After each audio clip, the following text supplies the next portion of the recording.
Bonjour à chacun.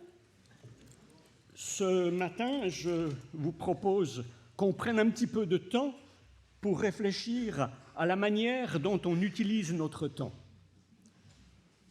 On dispose en français de pas mal d'expressions qui gravitent autour du temps. On consacre du temps à son travail, à ses loisirs, à sa famille. On donne du temps à ses amis, à une bonne œuvre. On passe du bon temps quand on est en vacances. Quand on est pressé, quand on n'est pas pressé, on a le temps, on prend tout son temps.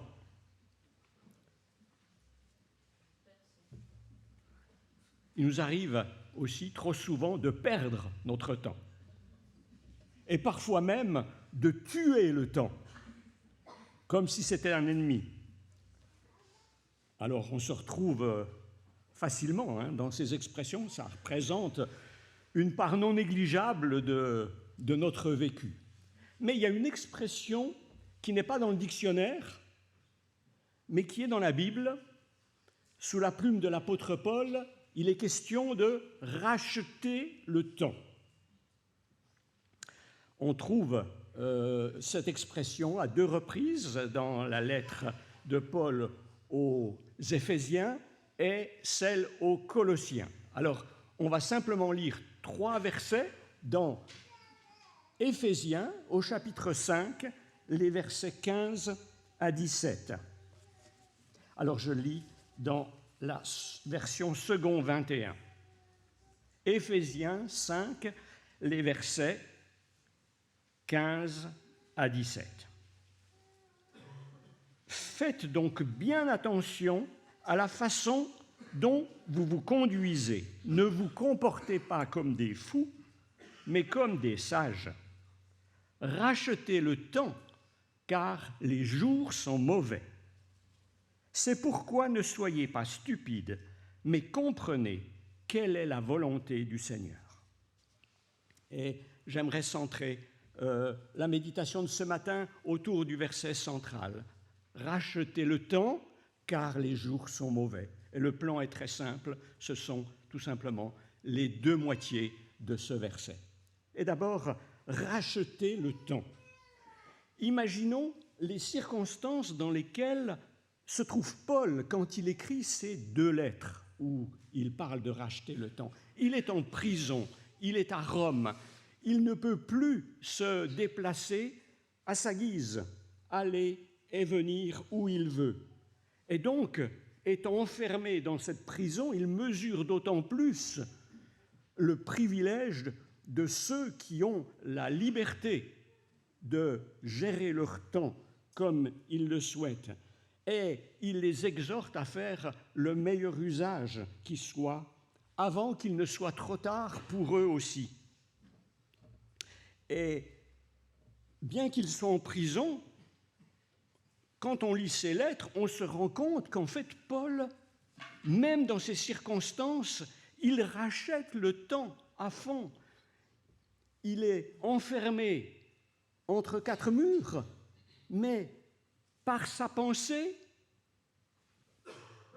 il navigue bien au-delà des murs qui l'enferment. Il pense à son Seigneur, il pense aux frères et sœurs de ces villes qui ne sont pas toutes proches de Rome, Éphèse, Colosse, et il les encourage, il les fortifie, il les enseigne, il les exhorte. Paul, même dans ces circonstances, est en mesure de racheter le temps. Et je me dis que ce matin, il y en a qui se sentent peut-être en prison à cause de circonstances difficiles, de santé, de famille, de relations, de travail, emprisonnés. Eh bien, cette invitation de Paul à racheter le temps vous concerne aussi, que par vos pensées, vous puissiez ouvrir les portes de vos prisons et vous tourner vers le Seigneur et vers les frères, comme Paul lui-même le faisait.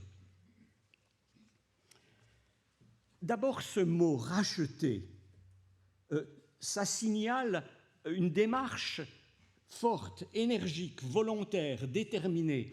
La notion de rachat, elle est présente partout dans l'Ancien Testament. Et on en parlait juste avant, les Israélites étaient esclaves en Égypte, et il est dit que Dieu les en a libérés, certes, comme il a été dit, mais aussi, en utilisant ce mot, rachetés. Il les a rachetés. Il a racheté aussi les nouveau-nés qui étaient voués à mourir, vous vous souvenez. Il les a rachetés au prix du sang d'un agneau sacrifié dans chaque famille. Et puis, plus tard dans l'histoire d'Israël, on voit encore le rachat à l'œuvre. Les Israélites étaient tenus de racheter les pauvres du pays qui s'étaient vendus à un maître tout simplement pour éponger leurs dettes. Et les membres de la famille qui pouvaient, les proches qui pouvaient agir, donner, payer le maître pour racheter cet esclave étaient appelés à le faire. Dans le Nouveau Testament, il est dit que Jésus nous a rachetés de nos fautes, de nos péchés, de la mort. Et il l'a fait là aussi, la notion de rachat, achat, qui dit achat, rachat, dit somme à payer. Là aussi, le Seigneur nous a rachetés au prix de son sacrifice à la croix. Racheter, ça veut dire arracher à la destinée funeste qui s'imposait. Ça veut dire racheter, c'est acheter de nouveau, c'est-à-dire remettre dans la situation d'origine. Celui qui était esclave l'était par accident, si je puis dire, mais sa situation initiale était celle d'homme libre. Et quand le Seigneur rachète, il remet à l'état initial. C'est ce que le Seigneur fait quand il nous délivre de nos fautes, de nos péchés. Et racheter le temps, c'est tout simplement lui rendre son contexte initial. Le temps, il était appelé à être vécu sous la dépendance du Seigneur. Or, l'homme, on le sait, a souhaité prendre sa liberté, devenir autonome, gérer son temps, sa vie comme il l'entend, et il faut une œuvre de rachat pour soustraire la vie, mais aussi pour soustraire le temps de nos années à cette destinée dans laquelle le péché nous a entraînés. Racheter le temps, c'est un acte qui nous oblige à réagir, à résister à l'indifférence, à la négligence, à la distraction. Quand je parle résister à la distraction, je ne parle pas de la détente qui nous est nécessaire à tous, à notre corps, à notre esprit, mais je parle de la distraction qui consiste en la multitude d'activités qui nous détournent de l'essentiel. Racheter le temps, ça exige aussi de regarder en face la vérité, l'état du monde, les urgences de notre époque. Racheter, on a dit, ça coûte. Et racheter le temps, ça coûte pour nous aussi. Ça coûte de la discipline, ça coûte du renoncement. C'est tellement plus facile de laisser aller le temps, laisser couler le temps, partir à la dérive, sans contrôle, d'agir selon l'instinct et la vie du moment.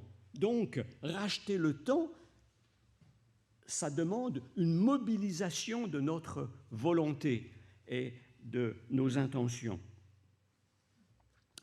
Racheter le temps, c'est réhabiliter le temps, lui redonner la valeur qu'il devrait avoir, qu'il n'aurait jamais dû perdre, et le faire valoir d'une manière digne de celui qui nous l'accorde.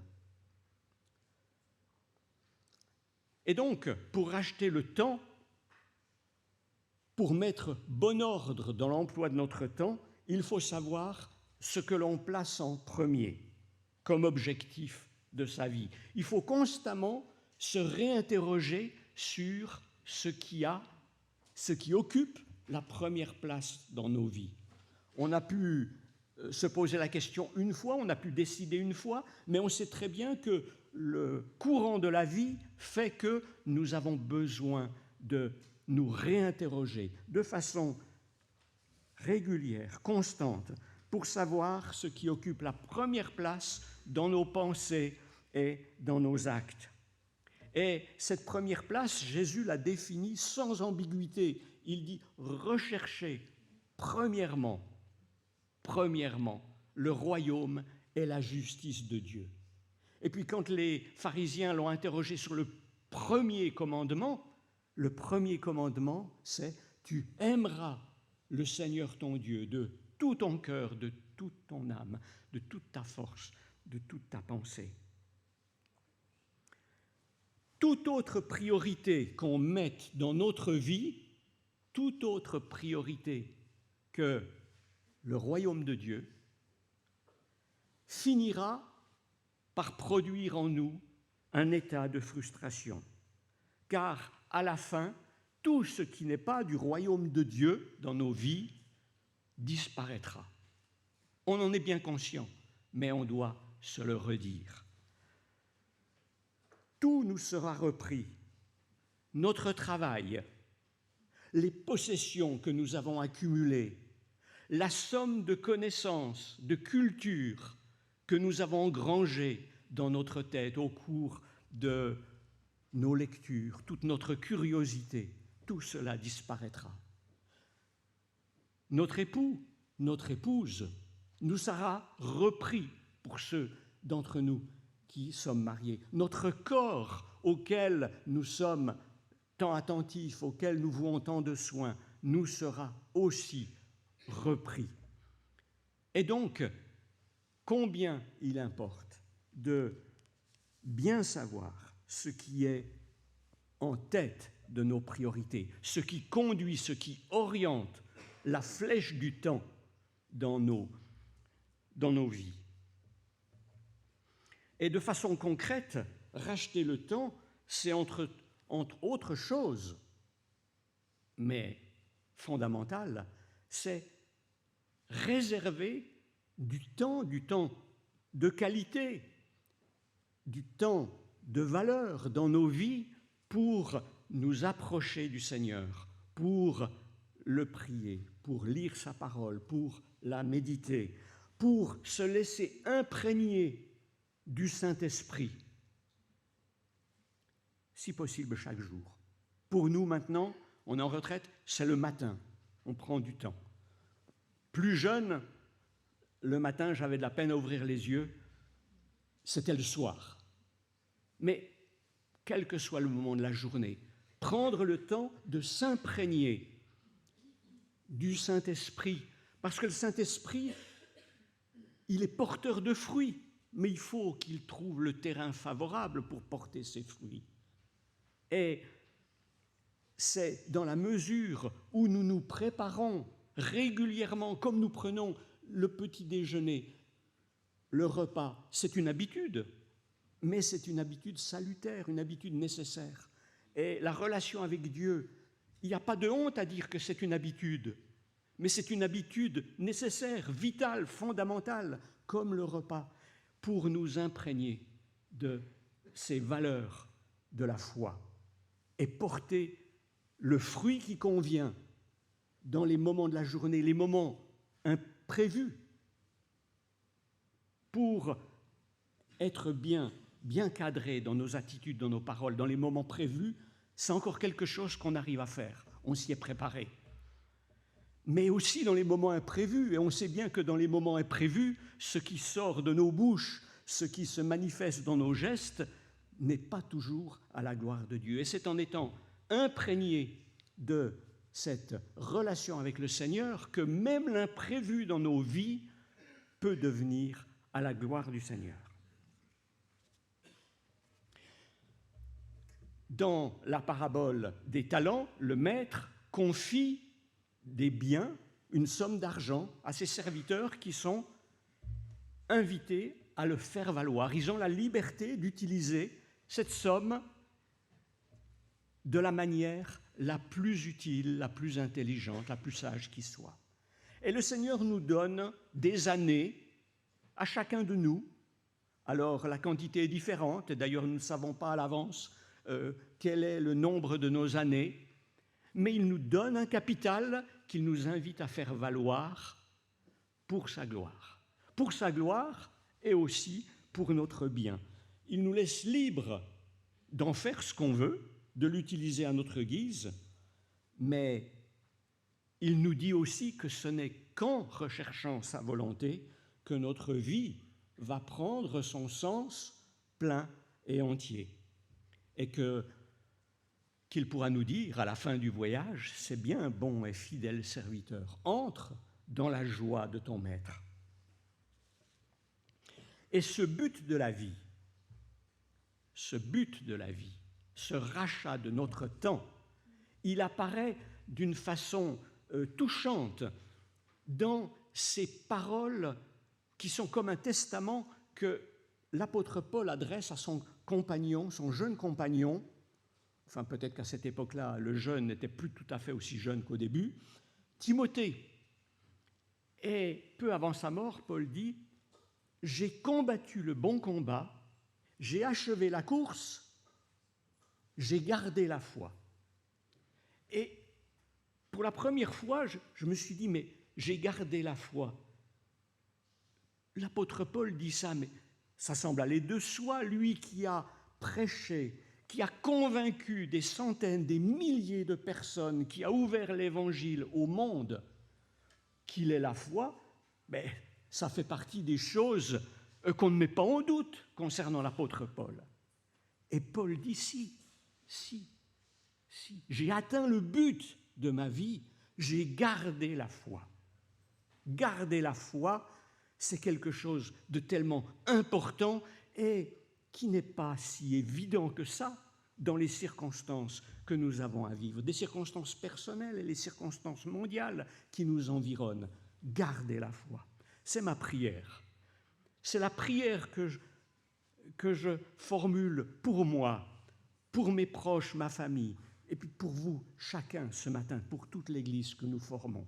J'ai combattu le bon combat, j'ai fait les bons choix et j'ai gardé la foi, parce que la foi, nous avons cette responsabilité de la garder. C'est le Seigneur qui nous la donne. C'est la grâce de Dieu qui opère ce miracle de nous accorder la foi. Mais en même temps, nous avons cette responsabilité de la garder comme un précieux trésor. Et qu'est-ce que ça veut dire de racheter le temps si nous négligeons de garder la foi? Voilà ce qui est premier dans nos vies. Garder la foi. Tout le reste de nos vies n'est pas inutile, mais c'est comme une broderie. Notre vie est comme une broderie autour de l'essentiel. Alors certes, on souhaite que cette broderie soit la plus belle possible pour notre bonheur et pour la gloire du Seigneur. Mais que nos vies soient centrées, que notre emploi du temps, que la façon dont nous gérons nos jours soit vraiment centrée sur la personne de Christ. Et j'en arrive à la seconde partie du verset, « Car les jours sont mauvais ». Et l'apôtre Paul se fait d'autant plus pressant dans son injonction à racheter le temps qu'il dit et qu'il constate que les jours sont mauvais. Pour lui, il est en train de vivre l'emprisonnement, la persécution, des difficultés dans sa propre chair. Et il dit, les jours sont mauvais. Ailleurs, il dit, le temps est court. Et ailleurs encore, il dit, le Seigneur est proche. Et j'aimerais voir avec vous ces trois éléments qui sont là pour qu'on en prenne conscience et qu'ils stimulent notre foi. Les jours sont mauvais, le temps est court, le Seigneur est proche. Les temps sont mauvais, les jours sont mauvais.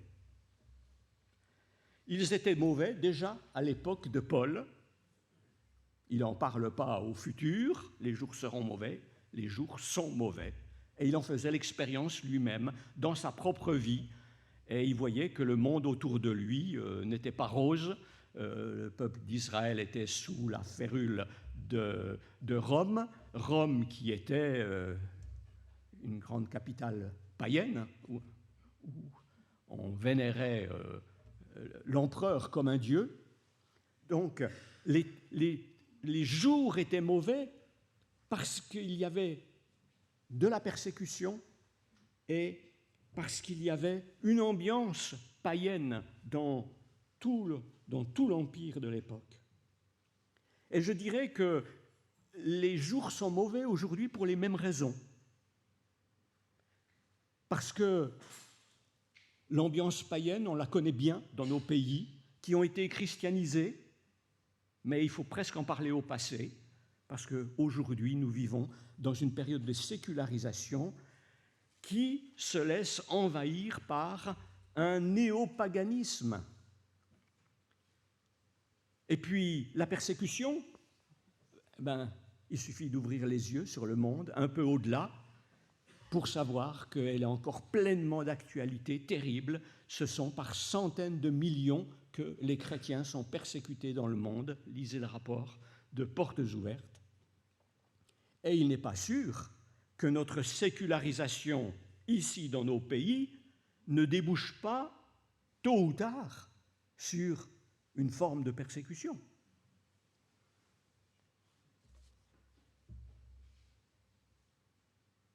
Quand on ouvre un journal, on regarde la télé, eh bien, on est convaincu que ces menaces existent et sont présentes aujourd'hui autant qu'ils l'étaient à l'époque de Paul et peut-être plus encore. Et dans l'Ancien Testament, dans toute l'histoire, on peut dire, dans toute l'histoire, il est souvent question de 3 fléaux. La guerre, la famine et les épidémies. Souvent, c'est exprimé l'épée, la famine et la peste. C'est ainsi que s'expriment à de nombreuses reprises les prophètes Jérémie et Ézéchiel. 3 fléaux qui ont accompagné l'humanité depuis ses débuts. Et c'est vrai que nous, depuis la fin de la guerre, ce sont des choses que nous n'avons pas vues, que nous n'avons pas connues, qui n'ont pas fait partie de notre quotidien pendant des dizaines et des dizaines d'années. On peut quand même remarquer que depuis quelque temps, 2 années, les guerres se sont rapprochées de nous. La famine, les pénuries se sont rapprochées. Oh, c'est pas grave quand il manque quelques pots de moutarde ou d'huile au supermarché. Mais quand même, c'est un petit indice qui peut nous alarmer. Et on sait que c'est une réalité bien plus forte dans tant de pays de ce monde. Et puis les épidémies, la peste, on en a eu notre lot, et sur le monde entier pendant les années passées. Donc, les jours sont mauvais, mais ça concerne aussi le plan moral. Vous le savez bien, l'homme s'est arrogé le droit de définir le bien et le mal, et on ne peut que constater où ça nous conduit aujourd'hui, à la dilution et à l'abandon des valeurs de la Bible qui ont fondé notre civilisation occidentale. Pas plus tard qu'avant-hier, en Espagne, vous avez peut-être entendu l'information, mais l'Espagne a adopté un texte qui autorise toute personne de plus de 16 ans à changer de genre à sa convenance. C'est-à-dire un homme se déclarait femme, une femme se déclarait homme, à partir de 16 ans. Et sur simple demande à l'administration, eh bien, il peut obtenir que ses papiers officiels soient modifiés en conséquence. Et il est même ajouté que c'est encore possible pour les enfants plus jeunes, de 12 à 16 ans, avec toutefois quelques précautions supplémentaires de la famille ou de la justice. Un exemple parmi d'autres, mais immédiatement, dans votre tête, vous pouvez élargir l'éventail à bien des domaines où on sent que la boussole a été perdue. Paul mettait en garde Timothée par ces mots « Sache que dans les derniers jours, il y aura des temps difficiles, avec toutes sortes de dérèglements. » Eh bien, les jours mauvais sont là, on ne peut pas fermer les yeux, et puis, si on les ouvre, nos yeux, eh bien, il y a vraiment matière à s'inquiéter et parfois à s'irriter, se demander ce que va devenir notre planète et l'humanité. Plus que jamais, nous avons besoin de racheter le temps pour que Dieu soit la première place de nos vies. Parce qu'il soit la première place du monde, on ne peut plus l'espérer. Notre texte, le verset 16, est encadré par 2 versets. Je lis le verset 15 dans Éphésiens 5. « Faites donc bien attention à la façon dont vous vous conduisez. Ne vous comportez pas comme des fous, mais comme des sages. » Et puis au verset 17, « C'est pourquoi ne soyez pas stupides, mais comprenez quelle est la volonté du Seigneur. » Voilà 2 versets qui nous parlent de la nécessité d'être sage devant Dieu, d'être sage face aux circonstances et aux jours mauvais dans lesquels nous nous trouvons. Et je souligne tout particulièrement ce besoin de sagesse dont il est question, besoin de sagesse pour savoir où est la vérité, et besoin de sagesse pour discerner l'esprit qui anime ce monde en sous-marin. Ce n'est pas parce qu'une affirmation est dite et redite dans un média, dans tous les médias, qu'elle va être vraie et bonne pour autant.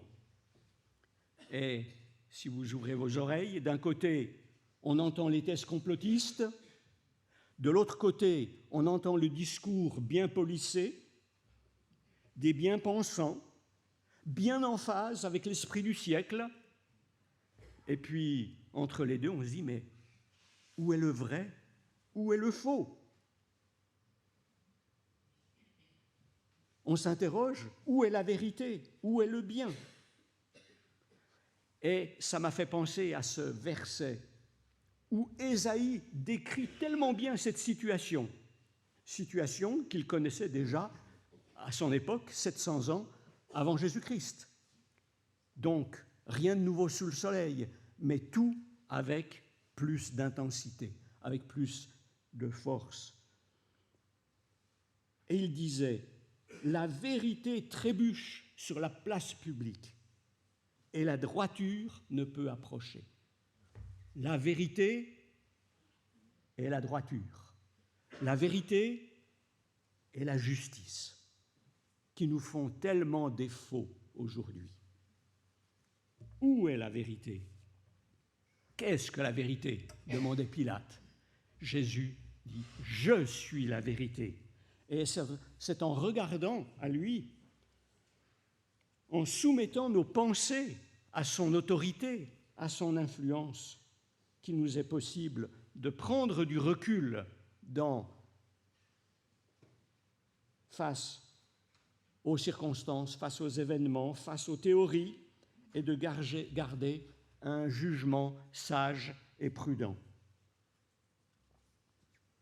Voilà quelques commentaires sur cette réalité. Les jours sont mauvais. Et ailleurs, dans 1 Corinthiens au chapitre 7, verset 29, Paul nous dit non seulement que les jours sont mauvais, mais que le temps est court. Alors chacun de nous a bien ce sentiment que le temps est court parce que tout simplement on vieillit et que le temps qui nous reste se réduit au fur et à mesure des années. Le psaume 90 nous invite à bien compter nos jours afin que nous appliquions notre cœur à la sagesse. Cette pression du temps qui s'exerce sur nous, personnellement, individuellement, à notre échelle, cette pression du temps doit nous pousser, là aussi, à la sagesse. Et vous savez ce que dit l'Ecclésiaste, les Proverbes, la crainte de l'Éternel est le commencement de la sagesse.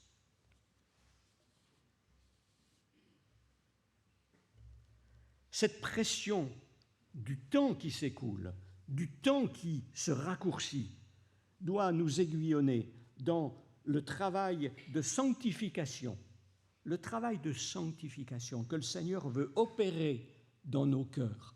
Parce que le Seigneur nous a accueillis comme nous sommes, mais il ne veut pas nous laisser en l'état où il nous a trouvés.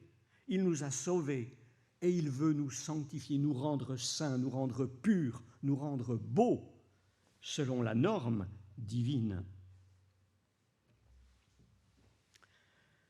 J'ai dit qu'on ressent que le temps est court à l'échelon individuel, mais on le ressent aussi à l'échelon mondial. Vous savez que l'expression de la fin du monde fait partie de notre vocabulaire aujourd'hui. Et vous avez peut-être entendu parler récemment de l'horloge de l'Apocalypse, ou l'horloge de la fin des temps. Elle a été remise à jour il y a moins d'un mois, le 23 janvier de cette année.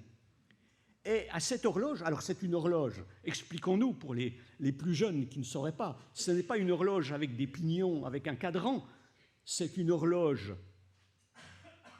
symbolique, une horloge fictive où l'aiguille n'avance pas avec un ressort, avec un mécanisme, mais où ce sont les hommes qui poussent l'aiguille de temps en temps pour dire de combien on se rapproche de minuit. Minuit étant la fin du monde. Et la mise à jour de janvier dernier, l'horloge en est à minuit moins 90 secondes. Voilà. Cette horloge a été inventée, on va dire, par des scientifiques de l'université de Chicago en 1947, à une époque où, 2 années auparavant, 2 bombes atomiques avaient détruit 2 villes au Japon. Et évidemment que subitement, on prenait conscience que l'homme avait les moyens de mettre fin à l'histoire du monde. Et depuis cette époque, eh bien, l'horloge avance. Parfois, on la fait un petit peu reculer. Quand on est un peu optimiste, on se dit on a des raisons d'espérer, alors on fait un petit peu reculer l'aiguille. Mais depuis 30 ans, l'aiguille ne fait qu'aller dans le même sens, sauf une petite bouffée d'optimisme en 2010. Et nous en sommes à minuit moins 90 secondes. Juste pour dire que le monde a conscience de vivre au bord d'un volcan.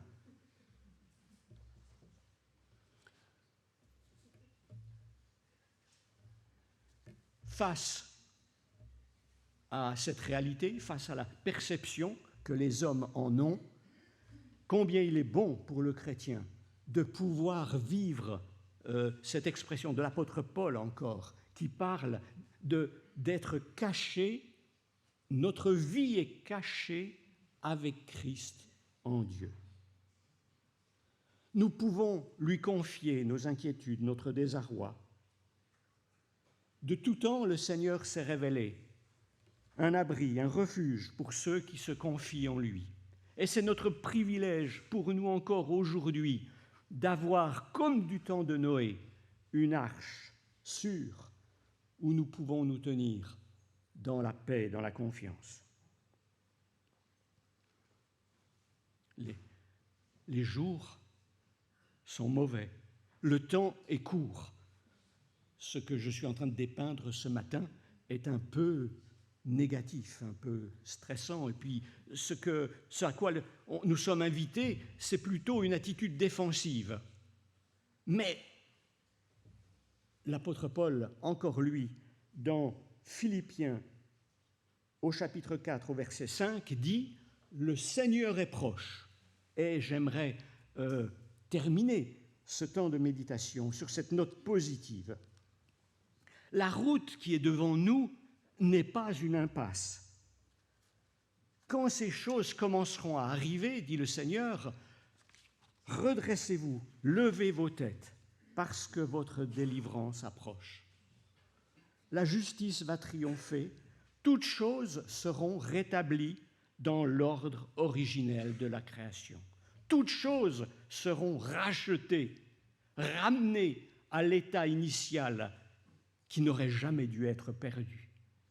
Mais cela ne se réalisera que par le Seigneur lui-même lors de sa venue, de son retour. Quand vous verrez ces choses arriver, redressez-vous, levez les yeux, regardez au bon endroit. Aujourd'hui, nous avons tellement tendance à regarder aux endroits qui nous irritent, aux endroits qui nous désolent, aux endroits qui nous inquiètent. On regarde en nous-mêmes, on regarde au mur de notre prison. L'apôtre Paul avait cette foi qu'il avait gardée et qui lui permettait, même en prison, de regarder bien au-delà et d'y trouver la paix, le repos face au Seigneur qui était sa vie, son quotidien. Alors, que dire en conclusion? Comment racheter le temps? Les jours sont mauvais. Alors, soyons sur nos gardes, restons vigilants, fermes, pleins de discernement et de sagesse. Le temps est court, alors tenons-nous prêts, travaillons avec ardeur à notre sanctification, soyons la lumière du monde, soyons le sel de la terre, déjà au milieu de nous, dans l'Église, lumière du monde, sel de la terre, et puis aussi dans le monde dans lequel nous nous trouvons.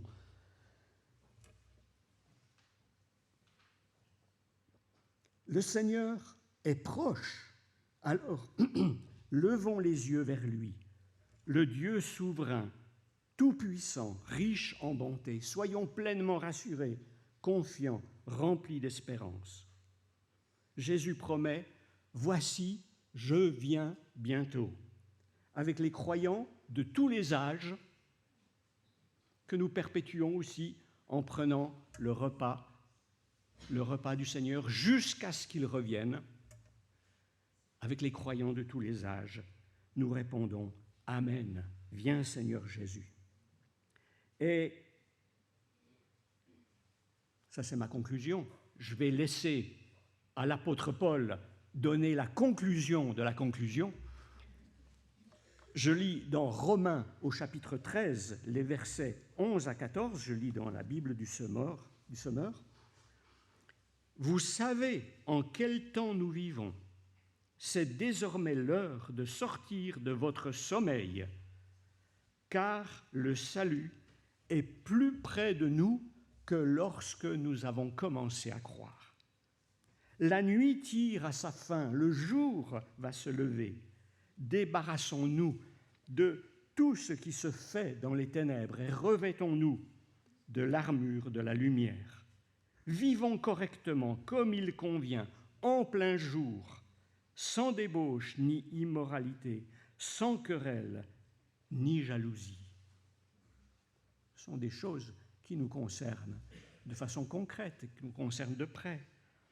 Revêtez-vous du Seigneur Jésus-Christ et ne vous préoccupez pas de satisfaire les désirs de l'homme livré à lui-même. Eh bien, que le Seigneur nous donne la pleine conscience des temps dans lesquels nous vivons, mais la pleine sérénité de pouvoir les vivre en sa présence, sous son regard et dans la perspective du rétablissement de toutes choses lorsqu'il reviendra. Je vous invite à prier.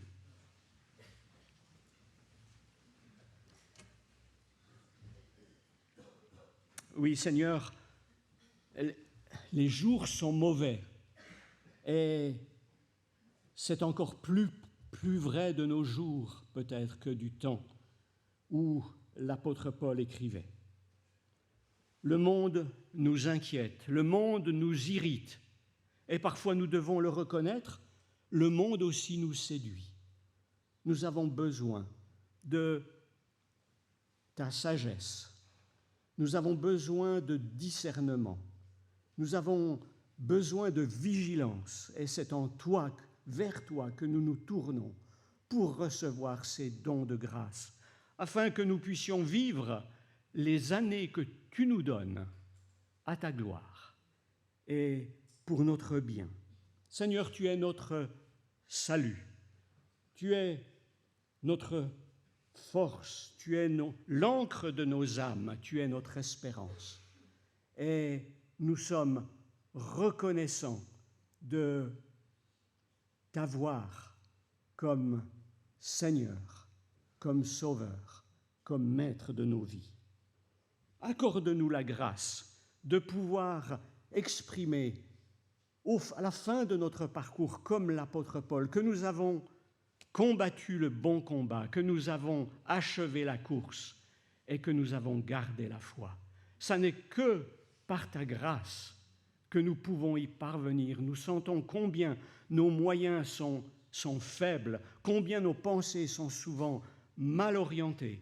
Mais merci, parce que tu veux être à nos côtés et nous voulons regarder à toi pour effectivement racheter le temps que tu nous accordes et le vivre pleinement à ta gloire.